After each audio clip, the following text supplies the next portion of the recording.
పంచతంత్ర కథలు 5. అంటే ఒకటి మిత్రభేదం, మిత్రలాభం, కాకోలూకియం, లబ్ధ ప్రణాశం, అపరీక్షిత కార్గితం. ఇవి 5 పంచతంత్రాలు. ఈ పంచతంత్రాలు మిత్రభేదంలో ఒక మొదటి కథ ఈరోజు చదువుతాను, వినండి. మిత్రభేదం. పంచతంత్రంలో మొదటి తత్వం మిత్రభేదం. మిత్రులను వేరు చేసి కోరికలను తీర్చుకోవటం అనేది ఈ తంత్ర సారం. అంటే దీంట్లో ఫ్రెండ్స్ని విడగొట్టేసి వాళ్ళ పనులు వాళ్ళు చేసుకుంటారట. దీనికి ఇది మొదటిది. సంజీవకుడు, పింగళకుడు. అనగా రక్షావంతి అనే సుందర నగరంలో వర్ధమానుడనే వ్యాపారి ఉండేవాడు. అతను సరుకులను ఎడ్ల బండిపై నింపి వ్యాపార నిమిత్తం పరివారంతో కలిసి మధురా నగరానికి బయలుదేరాడు. ఆ బండిని అలాగే మేలు జాతి జోడెడ్లు అంటే అతనికి చాలా ఇష్టం. వాటి పేర్లు సంజీవకుడు, నందకుడు. అవి వారి ఇంటి పుట్టి పెరిగినవి. అవి ఎంత బరువునైనా అవలాలుగా లాగగలవు. మంచి రోజు చూసుకుని వర్ధమానుడు తన బలగంతో మధురా నగరానికి ప్రయాణమయ్యాడు. యమునా తీరంలో ఇసుకలో వెళ్తుండగా బండిని లాగలేక సంజీవకుడు కాడి నుండి తప్పాడు. ఆ ఎద్దును కాపలాగా 3 పనివాళ్ళని ఉంచి వర్ధమానుడు తన ప్రయాణాన్ని ముందుకు సాగించాడు. కాపలా ఉంచిన వారు మరుసటి రోజు ఆ ఎద్దును వదిలి వేగంగా ప్రయాణించి వర్ధమానుడు బృందాన్ని చేరారు. సంజీవకుడికి చనిపోయాడని వ్యాపారికి అబద్ధం చెప్పాడు. వర్ధమానుడు దుఃఖించాడు. చేసేది ఏమీ లేక ప్రయాణాన్ని కొనసాగించాడు. ఇసుకలో ఉండిపోయిన సంజీవకుడికి యమునా నది నుంచి వచ్చే చల్లని గాలి తాకి అది సేద తీరింది. మెల్లగా లేచి నిలబడ్డాడు. పక్కన పచ్చికను తినే విశ్రాంతి తీసుకుంది. కొద్ది రోజులకి అది పుష్టిగా తయారయ్యి ఈశ్వరుని వాహనమైన నందీశ్వరుడిలా కనిపించింది. మూపురం బాగా పెరిగింది. కన్నులలో వాడి కనిపించింది. ఒళ్ళంతా నునుపెక్కి తళతళ మెరిసింది. గిట్టలను నేలకు తాకిస్తే రంకి వేస్తే స్వేచ్ఛగా అడవంతా తిరగసాగింది.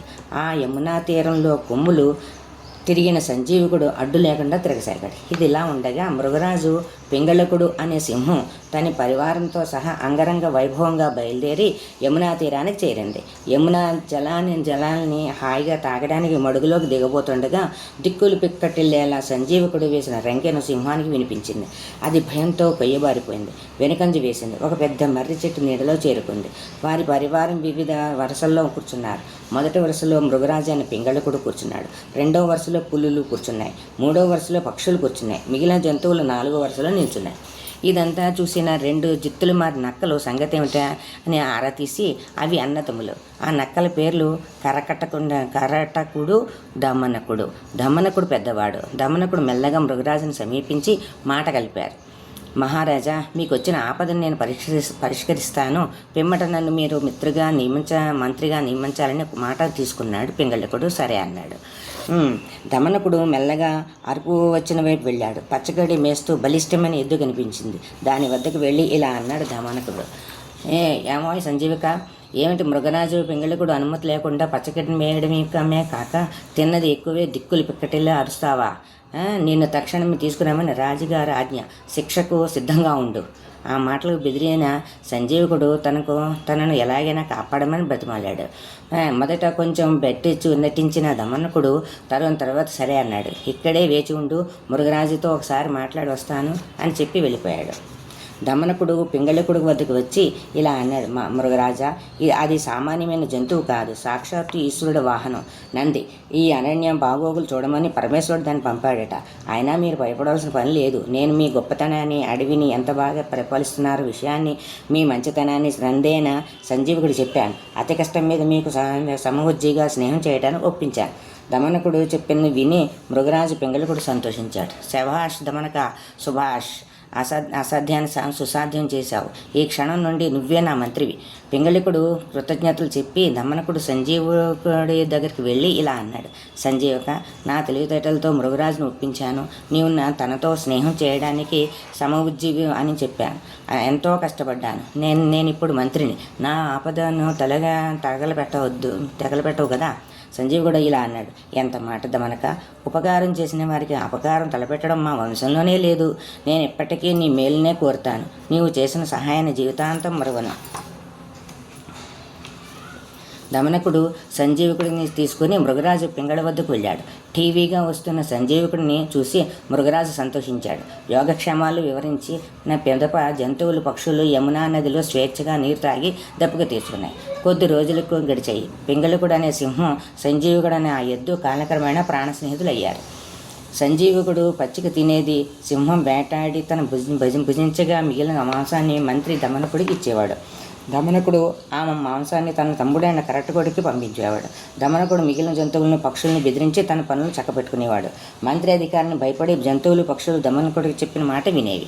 సంజీవకుడు పింగళికుడికి ఎన్నో కథలు చెప్పేవాడు. శాకాహారం గొప్పతనం గురించి వివరించేవాడు. కొన్ని రోజులకు పింగళికుడు మనసు మారి వేటాడడం మానేశాడు. ఈ హఠాత్ పరిమాణానికి దమనకుడు నివ్వెరపోయాడు.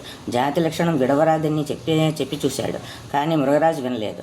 చివరికి దమనకుడు కరటకుడు చర్చించుకుని ఓ పన్నాగం పన్నారు. దమనకుడు పింగళికుడికి వద్దకు వచ్చి ఇలా అన్నాడు: మహారాజా, వేగుల సమాచారం అందింది. సంజీవకుడు మిమ్మల్ని అంతమొందించి తన అరణ్యాన్ని రాజవ్వాలనుకుంటున్నాడు. నక్క మాటలుగా నమ్మిన సింహం ఉగ్రుడయ్యాడు. దమనకుడు సంజీవుడికి దగ్గరికి వచ్చి ఇలా అన్నాడు: సంజీవక, నీవు నా స్నేహితుడివి, అందుకే నీ మేలు కోరి నిజం చెప్తున్నా. మృగరాజు నేను చంపాలని నిర్ణయించుకున్నాడు. నీవు తన రాజపీఠానికి పోటీ చేస్తున్నావని అని భావిస్తున్నాడు. నా మాట విని ఎటన్నా పారిపో. అది విన్న సంజీవకుడు ఎంతో బాధపడ్డాడు. పారిపోవడం వీరుని లక్షణం కాదు. రెచ్చుయందే రేపు వచ్చి పింగళికుడితో తాడో పేడో తెలుసుకుంటా అన్నాడు.